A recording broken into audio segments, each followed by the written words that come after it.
I headed to the hills after learning of my wife's affair. Part 2. I'll give you a good discount on it. I'd even have a great plot of land where you could park it. You'd be doing me a favor if you could keep an eye on it for me. It can be beneficial for you to go away from your current position. Just an idea. It took me a while to grasp his thought. The bartender overheard the discussion and smiled. Hell, honey, she continues, if I could have gotten away from my crazy ex-husband years ago, I would have leaped at the opportunity to live in his trailer. Anything to simply get my mind on straight.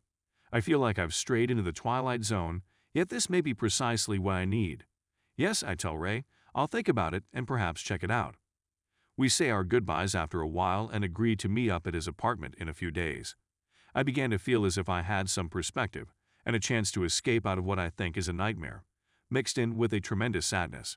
One thing is certain, I will never, ever want to be with my wife again.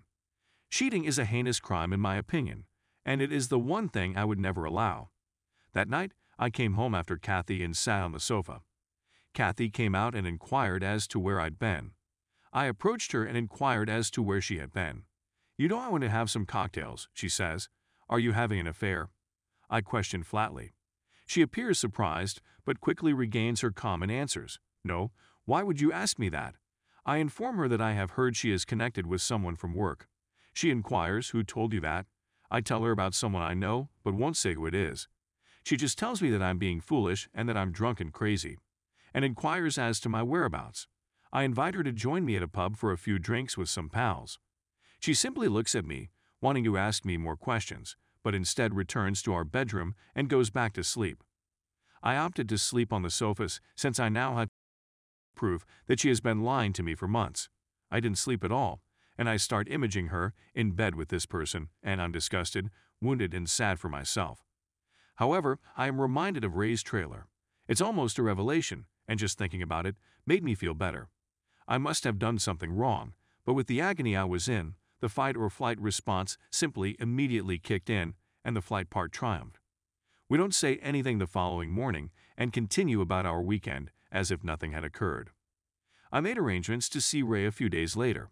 I met Ray at his house. He has a large ranch, and the trailer is really very good, measuring around 26 in length and equipped with all of the basics for living. I took one with some pals over spring break in college and had a great time. I make Ray an offer on it, and he accepts. I almost take it from him. He gives me instructions to his ranch, and I go there to look it over. It's stunning. It's densely forested with scrub brush, and it seems to be surrounded by hiking and bicycle paths. It's at the foothills of some mountains, and Ray has a modest hut on a hill overlooking the land, complete with running water and electricity for the trailer. Ray will transport the travel trailer to the campsite and put it up for me. I attempted to get Kathy to come clean over the following several weeks, but all I got was gaslighting. I'd even warn her that if I find out she is cheating, there would be no turning back. This has the opposite effect of pushing her further into her affair fog and stinging me with denials.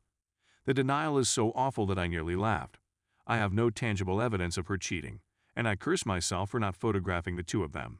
As I go through this mental anguish, I realize I want out of this marriage. Rather of telling Kathy how I feel right now, I start creating plans. While she was at work, I began quietly removing my belongings from the apartment and transporting them to the trailer. This at least gives me the impression that I'm taking action. Kathy has changed during this time, and she has been acting nicely around me. But in my opinion, it is too little, too late. As she continued her business trips after work, I decided I wanted a break as well. In fact, while she was getting ready for the evening, I was getting ready as well. She glanced at me and inquired as to where I was headed.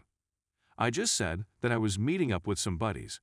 She began to inquire, and I just informed her that she didn't know them and that she wouldn't appreciate all the business stuff.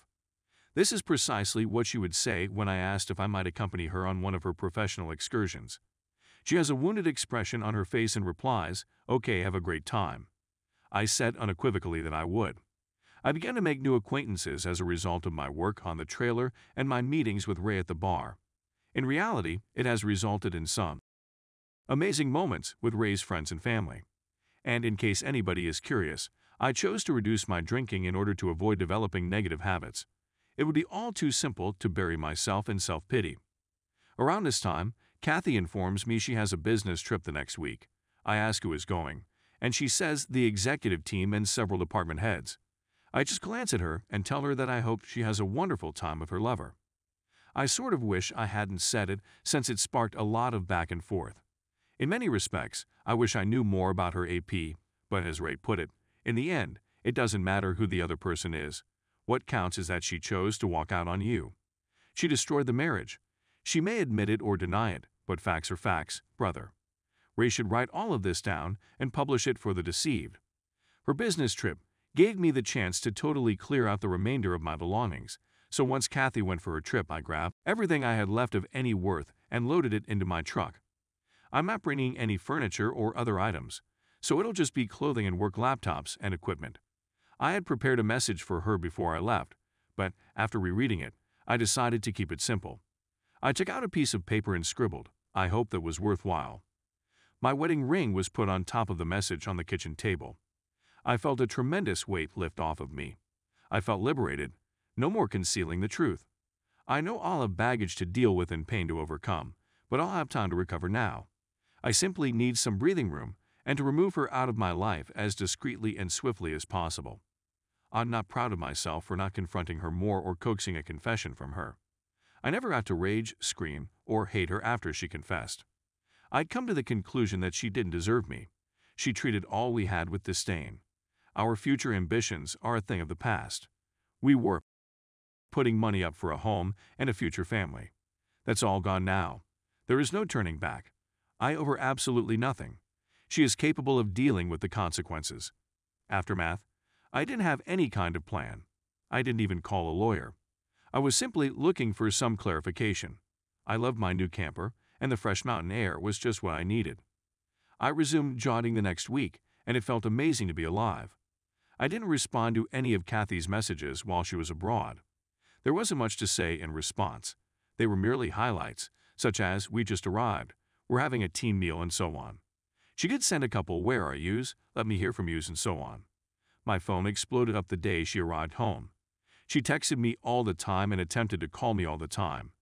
Her mother attempted to contact me after the first day. My father is the only remaining member of my family on my father's side, and we aren't close, so she didn't attempt to engage him. I didn't bother listening to the rest of her voicemails after the first few sobbing messages. "What is this?" she would ask in her messages. "We must communicate. I'm not sure what you believe you know, but nothing is going on. I'm not associated with anybody. I haven't had an affair." After a week of silence, she eventually texts me saying, "I'm sorry, things got out of hand. I was dating someone at work, but it didn't mean anything.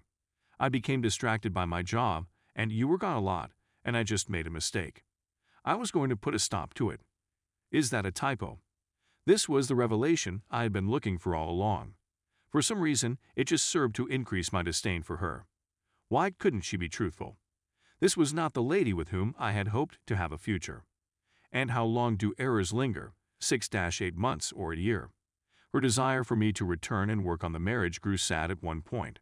She stopped harassing me for a few weeks. I still refused to respond to her.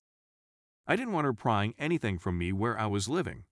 I didn't want this lady to desecrate my sanctuary. Then, all of a sudden, she began sending me nasty messages like, "You are a coward. You're not going to speak to me. You don't give a damn about us. Please return home so that we can chat. Where have you gone? I'm willing to come to you. Please, Paul, let's chat and work things out." I don't recall all of the texts, but they all seem to be excuses with little apologies. I let it all pass through one ear and out the other. I finally got around to changing my mobile phone number.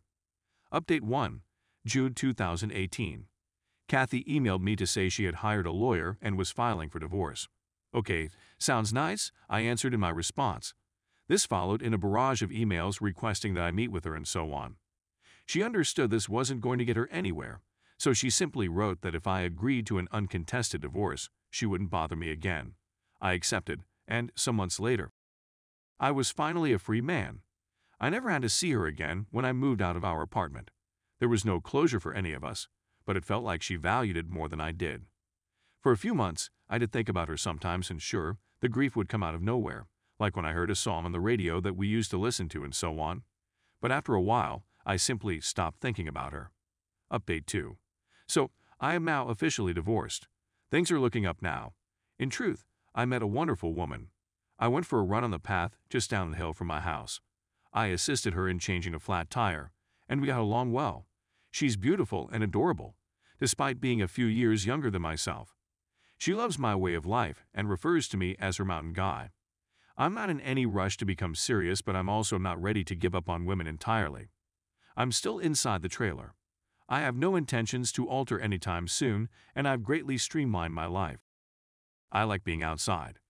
It assisted me in getting over my ex-wife, the heartbreak, and everything else. I understand that everyone handles these situations differently. I was fortunate not to have children at the time, and I was just in my 3rd year of marriage, so I believe I did what was best for me. You don't have to spend your life with a liar. If anything similar occurs to you, please don't linger on it. Instead, go on with your life. It improves once you work on yourself. I wish everyone the greatest life possible.